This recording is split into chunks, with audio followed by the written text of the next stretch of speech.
Good morning students. Last class में हम लोगों ने देखा था कि हम लोगों ने किस तरह प्राइमरी वैलेंसी और सेकेंडरी वैलेंसी को हमने क्या देखा, समझा था, और क्या क्या चीज़ें स्ट्रक्चर बनाने में आपको यूज़ होती थी कि कैसे स्ट्रक्चर बनाओगे, कहाँ आयनिक बॉन्ड बनेगा, कहाँ आपका कोऑर्डिनेशन बॉन्ड बनेगा, कौन सी प्राइमरी वैलेंसी है, कौन सी सेकेंडरी वैलेंसी है। ये सारी चीज़ें हमने देखा था। ठीक है, आज का जो हमारा टॉपिक है वो है हमारा valence bond theory. Valence bond theory आपने 11th में भी पढ़ा होगा, बट वो वहाँ पे किसके लिए था? कोवेलेंट कंपाउंड्स के लिए था। यहाँ पर भी हम वैलेंस बॉन्ड थ्योरी पढ़ेंगे, लेकिन वो किसके लिए होगा? कोऑर्डिनेशन कंपाउंड्स के लिए। देखो, जो थ्योरी वहाँ पर था वही थ्योरी, सेम थ्योरी यहाँ पर है, बस यहाँ पे कोऑर्डिनेशन बॉन्ड बन रहा है, वहाँ पे आपका कोवेलेंट बॉन्ड बन रहा है। एक बात हमेशा ध्यान रखना कि वैलेंस बॉन्ड थ्योरी में होता क्या है, चाहे वो कोवेलेंट का है चाहे वो कोऑर्डिनेट का है। वैलेंस बॉन्ड थ्योरी में ऑर्बिटल्स, जैसे जहाँ जो जिनके बीच में आपका बॉन्ड बन रहा है, उन बॉन्डों के बीच में, उन बॉन्डों के ऑर्बिटल्स के बीच में क्या होती है? ओवरलैपिंग होती है। ऑर्बिटल्स एक दूसरे पे क्या करते हैं? ओवरलैप करते हैं। और उसी ओवरलैप होने की वजह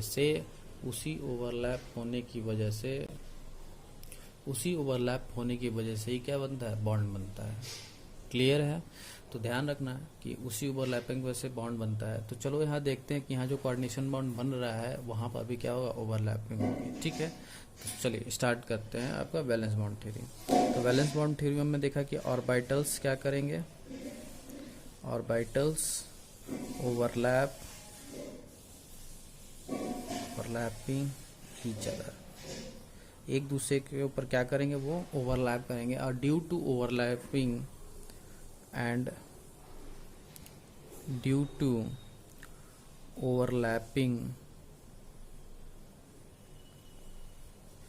bonds formed उसी overlapping due to overlapping bonds form, और उसी ओवरलैपिंग की वजह से क्या होता है? बॉन्ड फॉर्मेशन होता है। ठीक है, चलिए अब हम इसको समझने से, अब जैसे ओवरलैपिंग हो रहा है, बॉन्ड फॉर्मेशन हो रहा है, तो वीबीटी से हम क्या करते हैं, क्या क्या चीज़ें हम सीखने वाले हैं। तो वीबीटी जब आप समझ लोगे तो इससे आपको हाइब्रिडाइजेशन आपको निकालना आ जाएगा। ज्योमेट्री आपको बताना आ जाएगा कि मॉलिक्यूल की geometry of molecule, not molecule, geometry of coordination compound की ज्योमेट्री क्या वो आप बता सकते हो। साथ ही साथ आप मैग्नेटिक मोमेंट बता सकते हो, मैग्नेटिक मोमेंट, ठीक है, ये बता सकते हो। और आपने पढ़ा होगा लास्ट में पैरामैग्नेटिक एंड डायामैग्नेटिक, ये भी आप बता सकते हो। लेकिन ये ध्यान रखिए, ये सारी चीज़ें किसके लिए एप्लीकेबल हैं? यहाँ पर हैं कोऑर्डिनेशन कंपाउंड के लिए। ये सारी चीज़ें हम कोऑर्डिनेशन कंपाउंड के लिए पढ़ रहे हैं, और ये सारी चीज़ें आपने पहले पढ़ रखा है 11th में, किसके लिए? कोवेलेंट कंपाउंड्स के लिए पढ़ रखा है। तो ये सारी चीज़ें आप क्या कर सकते हो? वीबीटी से आप बता सकते हो। ठीक है, तो चलिए शुरू करते हैं कि सबसे पहले वीबीटी में हमने आपको बताया था टाइप्स ऑफ लिगेंड। तो स्टार्टिंग में हमने टाइप्स ऑफ लिगेंड आपको बता दिया था। मैंने बताया था 4 तरह के, जिसमें 3 तरह का मैंने आपको बताया था, और चौथा अब हम पढ़ने जा रहे हैं। तो पहले मैं आपको याद दिला देता हूँ कि हमने सबसे पहले लिगेंड्स को क्लासिफाई किया था on the basis of ions, जिसमें आपका कैटायनिक और आयनानिक लिगेंड था।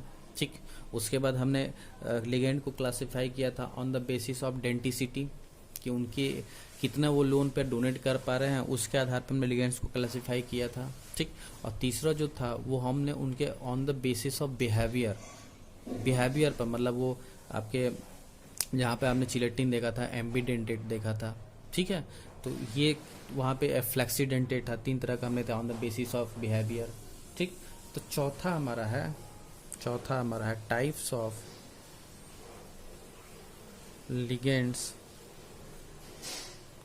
ऑन द बेसिस ऑफ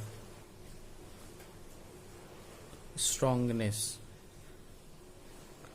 उनके स्ट्रॉन्गनेस के आधार पे उनको क्लासिफाई किया गया। तो देखो कितने पार्ट में, तो पहला वीक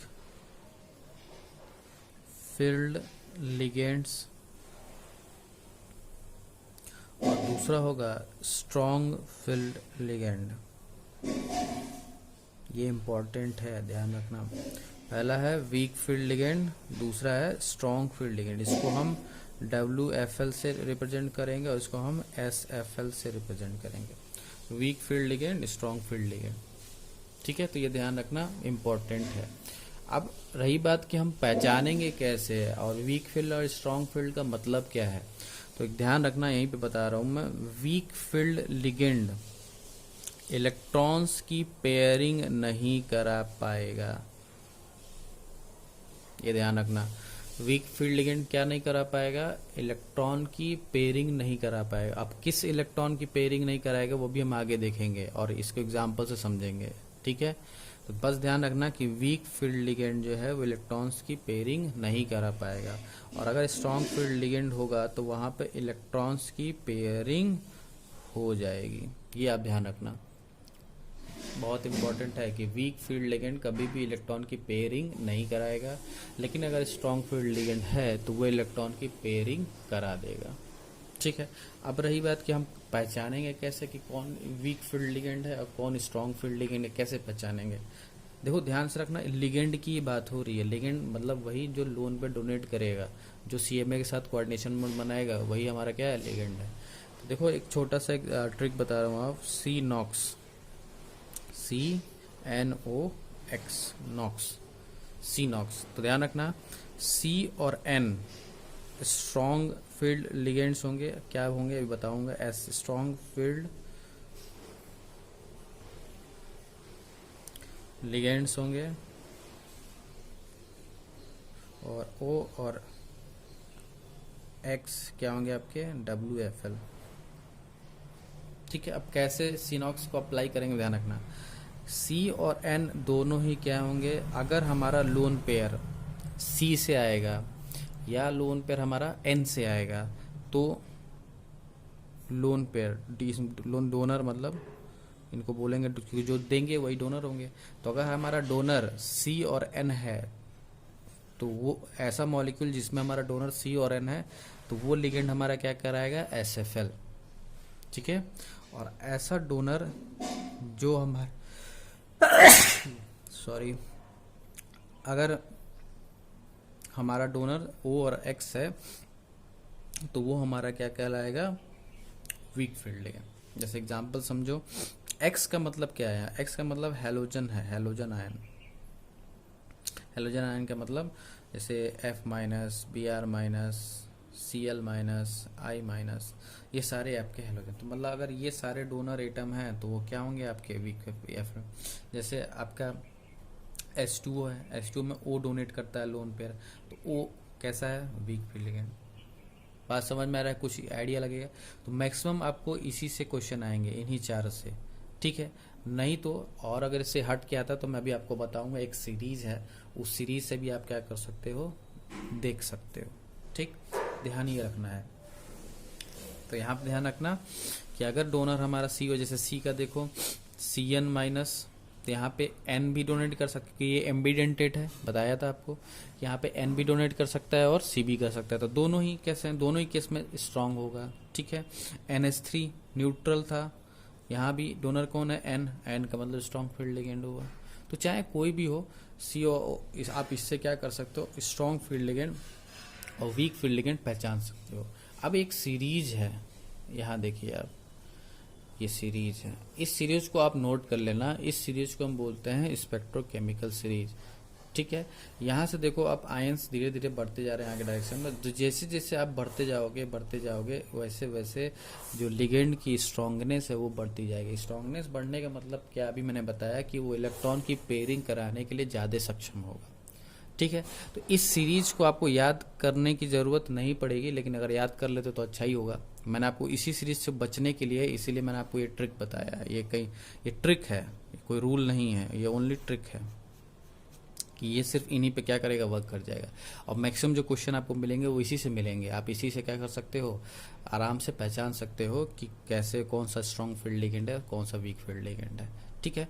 तो ये सीरीज इस सीरीज का अभी यूज़ नहीं है, इस सीरीज का आगे हम यूज़ करेंगे और इस सीरीज की तब ज़रूरत पड़ेगी।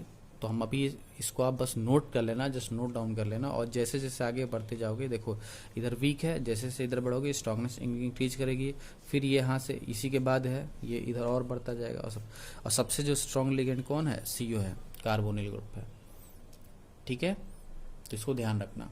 चलिए, तो हमने देखा वीक फील्ड लिगेंड और स्ट्रॉन्ग फील्ड लिगेंड पहचान लेंगे आप। चलिए, अच्छी बात है।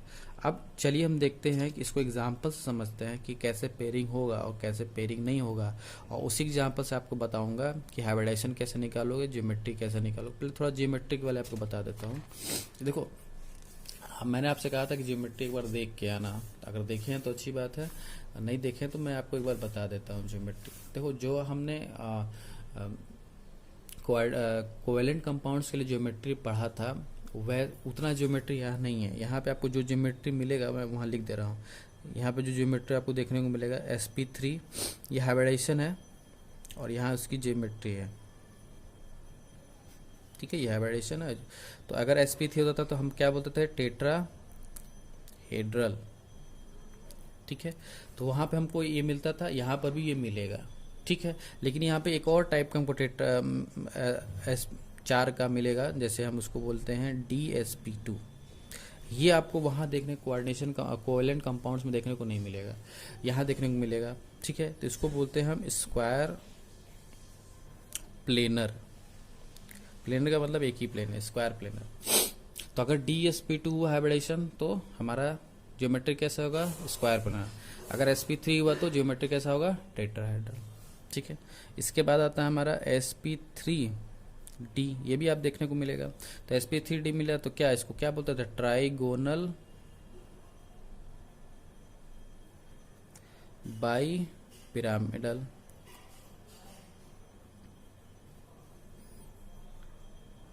ट्राइगोनल बाई पिरामिडल, ठीक। इसके बाद आपको क्या देखने को मिलेगा यहाँ पे, sp3d2।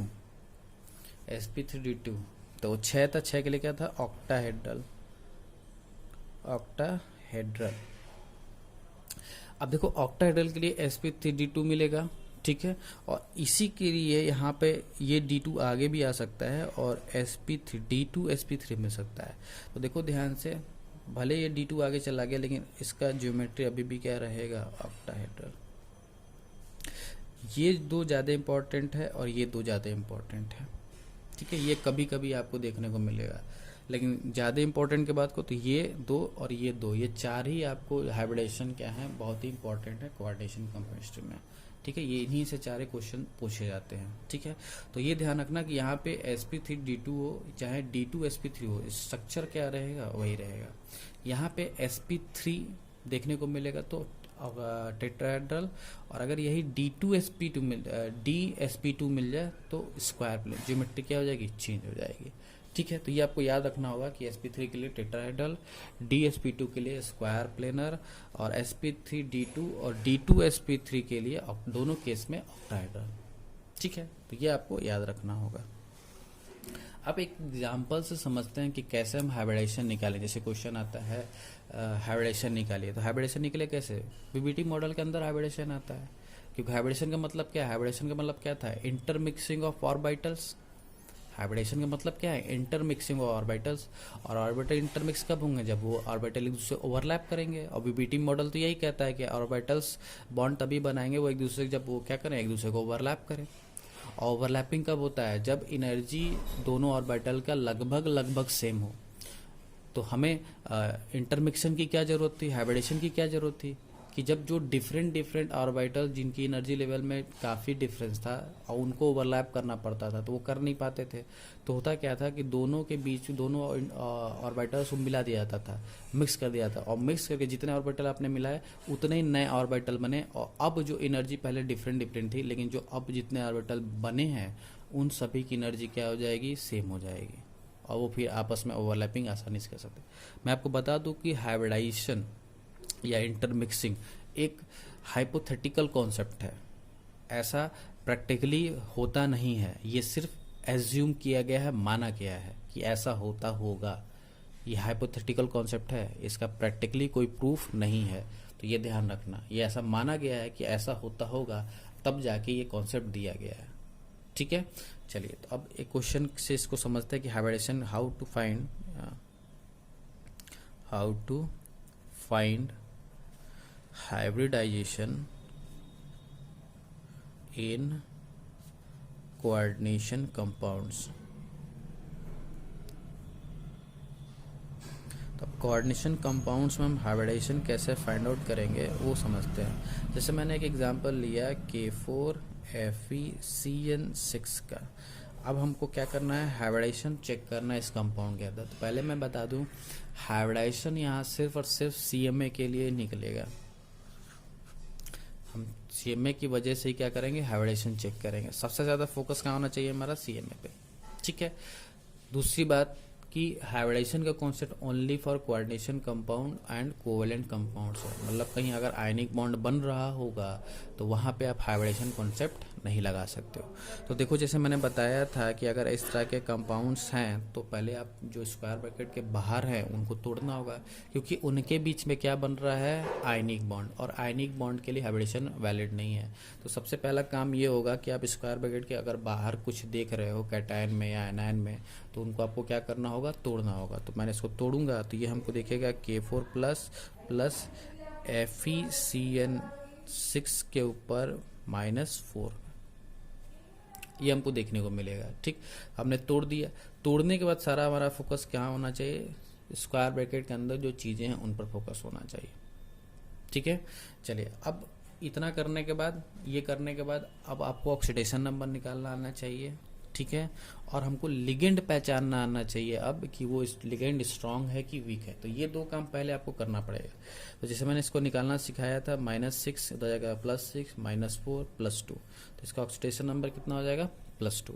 और आप देख रहे हैं CN-, मैंने अभी बनाया सिनॉक्स। सिनॉक्स में डोनर अगर C हुआ या N हुआ तो दोनों क्या होंगे, स्ट्रांग। यहाँ पे दोनों हैं, या तो ये देगा या तो ये देगा, दोनों केस में ये क्या है, स्ट्रांग लिगेंड है। मतलब ये क्या है, CN हमारा क्या है, SFL है। इतना हमें पता चल गया। और इतना पता चल गया कि अगर SFL है तो पेयरिंग होगा। अब क्या पेयरिंग होगा वो भी हम समझेंगे। तो अब क्या करोगे, सबसे पहला आपका काम क्या होगा, Fe। इसका आप एटॉमिक नंबर जानते हो 26। ठीक है, तो सबसे पहले आप इसका कॉन्फ़िगरेशन करोगे। तो कॉन्फ़िगरेशन करो,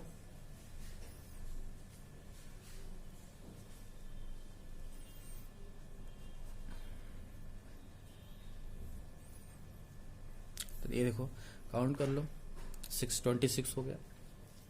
तो ये हमारा कॉन्फ़िगरेशन हो गया। ठीक है, कॉन्फ़िगरेशन करने के बाद ये हमारा हो गया सबसेल कॉन्फ़िगरेशन। अब आपको क्या करना होगा, क्योंकि यहाँ ऑक्सीडेशन नंबर 2 है, मतलब Fe अपने पास से 2 इलेक्ट्रॉन निकाल रहा होगा।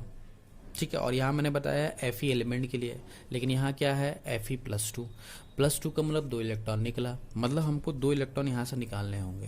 तो देखो 2 इलेक्ट्रॉन निकालने के लिए आप क्या करोगे, इलेक्ट्रॉन निकलता कैसे, इलेक्ट्रॉन आपने सीखा होगा, इलेक्ट्रॉन सबसे आउटर मोस्ट सेल से निकलता है, सेल से, सब सेल नहीं बोल रहा हूँ मैं, सबसे कहाँ निकलेगा, सबसे पहले आउटर मोस्ट सेल से, और उस सेल में कहाँ से निकलेगा, सबसे आउटर मोस्ट सब सेल में। तो सबसे पहले आप इस कॉन्फ़िगरेशन को किस में कन्वर्ट करोगे, सेल कॉन्फ़िगरेशन में। तो कैसे कन्वर्ट करोगे, KLMN ऐसे आप लिख लो, और पहले जो भी पहले वाले हैं पहले में, दूसरे में सारे जो भी 2 नंबर से हैं, 3 नंबर वाले तीसरे में, जो भी है चाहे पहले है चाहे बाद में, उससे मतलब नहीं है, आप सबको एक साथ लिखो। जो भी 3 नंबर वाले, छड्डी देखो बाद में है लेकिन इसमें पहले लिखा जाएगा, और चौथा वाला चौथा में। तो ये हो गया सेल 2 8 14 2, ये इसका हो गया सेल कॉन्फ़िगरेशन। ठीक है, अब आपको यहाँ से क्लियरली दिख रहा है कि क्या आप इलेक्ट्रॉन कितने निकालने हैं, 2, और कहाँ से निकलना है, आउटर का मतलब जो सबसे लास्ट में। तो ये जो सेल हमारा क्या है, वो क्या है, आउटर मोस्ट सेल है, आउटर मोस्ट सेल है। तो इलेक्ट्रॉन निकलेगा कहाँ से, दोनों इलेक्ट्रॉन निकले कहाँ से, आउटर मोस्ट सेल से। तो कितने निकालने हैं, 2। कितने इलेक्ट्रॉन आउटर मोस्ट सेल में, 2, दोनों ही निकाल दो। ठीक है, ये पूरा निकल गया। तो अब जो कॉन्फ़िगरेशन बचा ये खाली हो गया, तो अब इसको मैं यहाँ बना लेता हूँ। ठीक है, ध्यान से देखिएगा, तो मैं इसको बना लिया यहाँ पे Fe +2 का ये कॉन्फ़िगरेशन होगा 1s2 2s2 2p6 3s2 3p6 और 4s था वो ख़त्म हो गया, 3d6 बचा, 4s जो था वो खाली हो गया, ज़ीरो हो गया।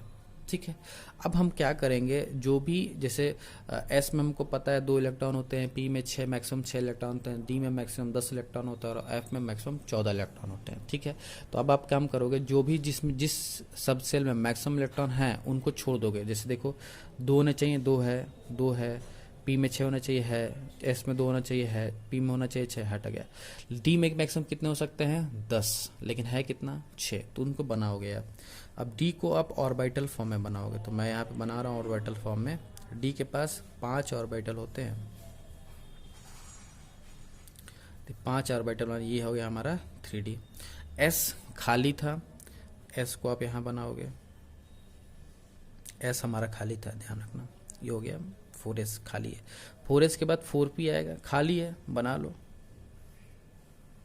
p में 3 ऑर्बिटल, तो ये हो गया हमारा 4p, ये खाली था। अब देखो d में 6 इलेक्ट्रॉन थे, तो 6 इलेक्ट्रॉन आप फिल करोगे। इलेक्ट्रॉन कैसे फिल करना सिखाया गया, सारे सब पहले आप ऑर्बिटल में एक एक इलेक्ट्रॉन रखोगे। ठीक है, अब 5 हो गया, अब जो बचा है तब जाके क्या होगी, पेयरिंग होगी। ठीक है, अब थोड़ा ध्यान से देखना, ये हो गया हमारा ऑर्बिटल बन गया। ठीक है, अब यहाँ ध्यान से देखो, यहाँ जो लिगेंड है वो हमारा कैसा लिगेंड है, मोनोडेंटेट, मतलब एक मॉलिक्यूल कितने लोन पेयर देगा, एक। कितने मॉलिक्यूल है CN के 6, तो कितने लोन पेयर का सपोर्ट होगा हमको 6 लोन पेयर का मतलब 12 इलेक्ट्रॉन Fe को मिलेंगे, Fe+2 को 12 इलेक्ट्रॉन मिलेंगे, और 12 इलेक्ट्रॉन मिल रहे हैं मतलब बॉन्ड बन रहा है, मतलब वो 12 इलेक्ट्रॉन रखा जाएगा ऑर्बिटल में।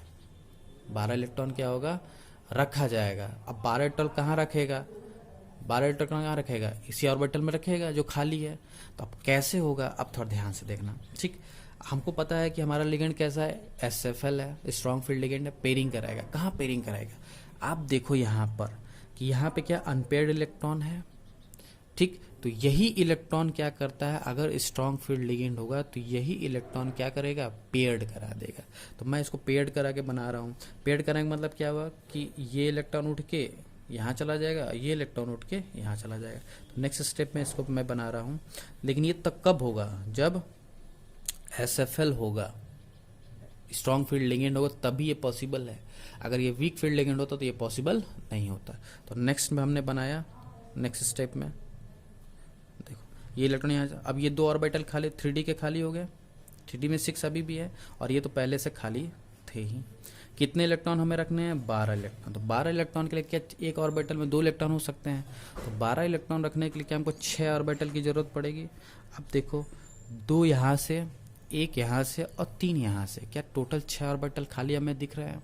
क्या इनमें अब हम चाहें तो 12 इलेक्ट्रॉन आसानी से रखे जा सकते हैं, यस रखे जा सकते हैं, और यही रखे जा सकते हैं, मतलब यहाँ पे बॉन्ड बन सकता है, और बॉन्ड इसी वजह से बॉन्ड यहाँ पे बना है। तो अब देखो कितने ऑर्बिटल्स का यूज हुआ है, क्या ये D के 2 ऑर्बिटल है, S का 1 ऑर्बिटल है और P के 3 ऑर्बिटल है। तो देखो D पहले यूज हुआ है, तो यहाँ पे D2, एक S आया है, D2 का मतलब 2S 2D, S का मतलब 1S, और P के 3 है तो P3। यही हमारा क्या हो गया, हाइब्रिडाइजेशन हो गया, D2sp3। बात समझ में आ रहा है, क्लियर है। ये हमारा क्या हो गया, हाइब्रिडाइजेशन D2sp3। अब मैंने बताया था हाइब्रिडाइजेशन हमें पता चल गया, तो ज्योमेट्री क्या हो जाएगा D2sp3 के लिए, ऑक्टाहेड्रल। ऑक्टाहेड्रल ठीक को ही हम क्या बोलते हैं, स्क्वायर बाई पिरामिडल भी बोलते हैं। ठीक है, ऑक्टाहेड्रल को ही हम क्या बोलते हैं, स्क्वायर बाई पिरामिडल बोलते हैं। क्लियर है, समझ में आ रहा है। तो हमने हाइब्रिडेशन निकाल लिया, हाइब्रिडेशन निकला तो ज्योमेट्री निकल गई। ठीक, अब रही बात हमको पैरा डायामैग्नेटिक बताने की, तो देख लो कहीं पर भी अनपेयर्ड इलेक्ट्रॉन है। पैरा का मतलब क्या, पैरामैग्नेटिक कब होगा, पैरामैग्नेटिक कब होगा, जब उसके पास एटलीस्ट 1 अनपेयर्ड इलेक्ट्रॉन हो, अनपेयर्ड इलेक्ट्रॉन। कम से कम एक अनपेयर्ड इलेक्ट्रॉन हो तो पैरामैग्नेटिक। और डायमैग्नेटिक क्या होगा, नो अनपेयर्ड इलेक्ट्रॉन, एक भी अनपेयर्ड या सिंगल इलेक्ट्रॉन नहीं होने चाहिए, तो वो क्या हुआ डायमैग्नेटिक। तो क्या यहाँ पे आपको दिख रहा है कि एक भी सारे के सारे पेयर्ड है, एक भी अनपेयर्ड नहीं है, तो मतलब क्या हो गया डायमैग्नेटिक। क्या हो गया डायमैग्नेटिक। अब मैग्नेटिक मोमेंट आपको यहाँ निकालना बता दूं, मैग्नेटिक मोमेंट कैसे आप निकालते थे। मैग्नेटिक फॉर्मूला है n+2, रूट में n+2, जहाँ n क्या है नंबर ऑफ अनपेयर्ड इलेक्ट्रॉन। आप ऐसे ही करोगे कॉन्फ़िगरेशन, ठीक है। अगर आप उस पे पास जितने नंबर ऑफ अनपेयर्ड इलेक्ट्रॉन दिखते हैं वो n हो जाएगा, और वहाँ n की वैल्यू रख दोगे, कैलकुलेट कर दोगे, क्या निकल जाएगा मैग्नेटिक। इसका जो यूनिट होता है वो bm होता है, मैग्नेटिक मोमेंट। इसको बोलते हैं बोर मैग्नेट। bm का फुल नेम क्या है, बोर मैग्नेट, ठीक है। ये यूनिट होता है मैग्नेटिक मोमेंट, बोर मैग्नेट, और ये उसका फॉर्मूला है मैग्नेटिक मोमेंट निकालने का। तो यहाँ पे क्या नंबर ऑफ n क्या है 0, तो 0 है, मतलब यहाँ मैग्नेटिक मोमेंट क्या होगा, मैग्नेटिक मोमेंट क्या होगा 0, ठीक है। चाहे जितना भी n हो रखो यहाँ पे, कैलकुलेट कर लो। तो यहाँ पे एक भी नहीं है क्योंकि सारे के सारे पेयर्ड है, तो क्या हो गया 0, ठीक है। तो कुछ आइडिया आपको लगा होगा। हम नेक्स्ट क्लास में कुछ और क्वेश्चंस भी ट्राई करेंगे, ठीक है। तो तब तक आप देखो समझो, ये बहुत इंपॉर्टेंट है, इससे बहुत सारी इन्फॉर्मेशन निकलेगी, और बहुत सारे क्वेश्चंस आते हैं, हर साल आएंगे आईआईटी में भी और नीट में भी। ये आईआईटी और नीट के लिए काफ़ी इंपॉर्टेंट टॉपिक है, ठीक है। तो इसको आप प्रैक्टिस करो, देखो क्या क्या चीज़ें मैंने किया है। कल के वीडियो में हम कुछ और क्वेश्चंस लेके ट्राई करेंगे। तब तक के लिए धन्यवाद।